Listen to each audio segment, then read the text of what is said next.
We're all struggling with something in life. Regardless of what someone's life looks like on the outside, each person is fighting their own battle. Remembering this helps us judge less and have more empathy and compassion for others. One of my favorite concepts is, your problems are your gifts. Instead of seeing problems as negative and something to avoid, accept your challenges and problems as your gifts. They're here to teach you a lesson, help you grow stronger, and help you evolve into the person you're meant to be. Without them, we wouldn't be able to grow into our best selves. Think of how a diamond is formed under high pressure, or a knife sharpened by grinding against a rough, hard stone. Our challenges shape us and sharpen us more than easy times ever will. The point of life isn't to avoid struggle or pain, but to experience all of it, the good and the bad, the highs and the lows. We actually need that duality and polarity. Without the lows, there wouldn't be highs, and vice versa. If there was only day without night, summer without winter, or happy without sad, life would be one-dimensional. Having duality and polarity creates a spectrum, a range of possible experiences, allowing us to experience a greater range of life. In short, it's because you've experienced the lows that you can deeply appreciate the highs. Still, we want to overcome challenges with grace and not make it any more difficult than it has to be. So it's important to make the distinction between external challenges and internal challenges. External challenges are challenges that come from sources outside of our control. It's the challenges that life throws at us, whether we were born into it or encounter it along our journey. These are challenges to take with gratitude and grace, and remember that there's a larger purpose for them. If we overcome them, we become a stronger, more refined version of ourselves as a result. And remember, although we can't control what happens to us, we can always choose how we respond.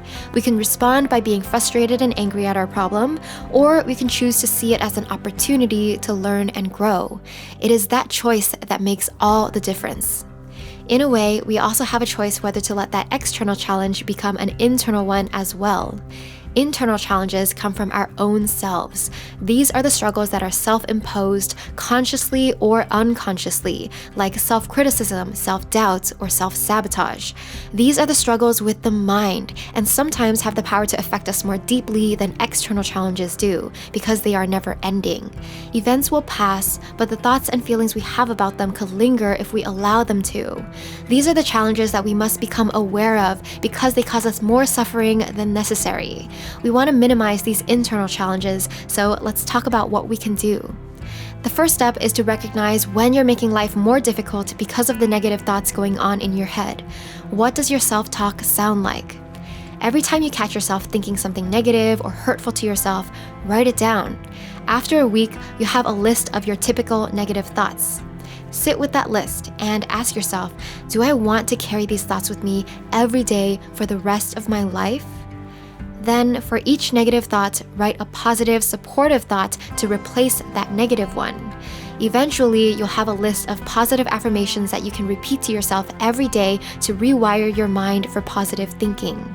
Another life-changing mindset is to release your expectations and practice radical acceptance. Expectations cause frustration, disappointment, and suffering when they aren't realized. When we're tied to a certain outcome and it doesn't happen, we suffer. Being attached to a desired outcome creates a resistance to reality. What is happening is we're refusing to accept reality because it doesn't meet the version of reality we hoped for. Instead of having expectations, practice radical acceptance for whatever happens. You can still do your best, but then let go of the outcome. Accept the mistakes and the mishaps, accept the imperfection of life, accept yourself as you are and reality as it is. We can't expect ourselves to be perfect, and we can't expect life to be perfect either. It's the imperfections that make life more interesting anyway, and it's the fact that we've overcome so much that makes life more meaningful.